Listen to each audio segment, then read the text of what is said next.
Box office దగ్గర mass మహారాజా రవితేజ నటించిన latest movie భర్త మహాశయులకు విజ్ఞప్తి సినిమా రీసెంట్ గా సంక్రాంతి కానుకగా రిలీజ్ అవ్వగా డీసెంట్ టాక్ ను సొంతం చేసుకున్నా కానీ కలెక్షన్ల పరంగా సినిమా మరీ అనుకున్న రేంజ్ లో ఇంపాక్ట్ ను అయితే చూపించలేకపోతూ ఉంది. ఓవరాల్ గా సినిమాకు మంచి టాక్ వచ్చినా కానీ థియేటర్స్ అనుకున్న రేంజ్ లో సొంతం కాలేకపోయాయనే చెప్పాలి. మేజర్ సెంటర్స్ లో మిగిలిన సినిమాలు ఎక్కువ స్క్రీన్స్ ను సొంతం చేసుకోవడం, ఈ సినిమా స్క్రీన్స్ చాలా నాసిరకమైన స్క్రీన్స్ దొరకడం లాంటివి ఒక ఎత్తు అయితే, రవితేజ ప్రెజెంట్ ఫామ్ అలాగే ఇతర సినిమాలకి ఈ సినిమా కన్నా బెటర్ టాక్ రావడం లాంటివి ఇంకాస్త ఇంపాక్ట్ ను చూపించాయి. దాంతో కలెక్షన్ల పరంగా అనుకున్న రేంజ్ లో ఇంపాక్ట్ ను చూపించలేకపోతున్న ఈ సినిమా మూడవ రోజు ఎట్టకేరకు కొంచెం అయితే గ్రోత్ అయితే చూపించగలిగింది. బాక్సాఫీస్ దగ్గర ఓవరాల్ గా సినిమా 1.34 కోట్ల రేంజ్ దాకా షేర్ అందుకుంది. తెలుగు రాష్ట్రాలలో వరల్డ్ వైడ్ గా 1.55 కోట్ల రేంజ్ లో షేర్ ను, 2.8 కోట్ల రేంజ్ లో గ్రాస్ మార్క్ అందుకున్న సినిమా మొత్తం మీద 3 days కంప్లీట్ అయ్యేటానికి నైజాంలో 1.5 పైగా షేర్ ను, సీడెడ్ లో 38 లక్షల రేంజ్ లో షేర్ ను, ఆంధ్రాలో 2.58 కోట్ల దాకా షేర్ అందుకోగా తెలుగు రాష్ట్రాల్లో ఓవరాల్ గా 4.5 కోట్ల దాకా షేర్ ను, 7.4 కోట్ల రేంజ్ దాకా గ్రాస్ ను అందుకుంది. కర్ణాటక, రెస్ట్ ఆఫ్ ఇండియాలో 36 లక్షలు, ఓవర్సీస్ లో 75 లక్షల దాకా షేర్ అందుకున్న సినిమా బాక్సాఫీస్ దగ్గర వరల్డ్ వైడ్ గా 5.61 కోట్ల దాకా షేర్ ను, 9.65 కోట్ల రేంజ్ దాకా గ్రాస్ మార్క్ ను దక్కించుకోగలిగింది. ఇప్పటి వరకు 20 కోట్ల వాల్యూ బ్రేక్ ఈవెన్ టార్గెట్ తో బరిలోకి దిగిన ఈ సినిమా ఇప్పటి వరకు సాధించిన కలెక్షన్స్ కాకుండా ఇంకా 14.39 కోట్ల రేంజ్ లో షేర్ అందుకోవాల్సిన అవసరం ఎంతైనా ఉంది. ఇక ఇదే విధంగా ట్రెండ్ ను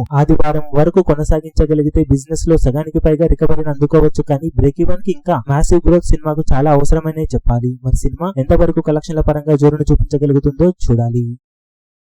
ఈ వీడియో మీకు నచ్చినట్లయితే లైక్ చేయండి, షేర్ చేయండి, ఛానల్ ను సబ్స్క్రైబ్ చేయడం మాత్రం మరవకండి. ఏ చిన్న అప్డేట్ ను మిస్ అవ్వకూడదు అనుకుంటే బెల్ ఐకాన్ ను ప్రెస్ చేయండి.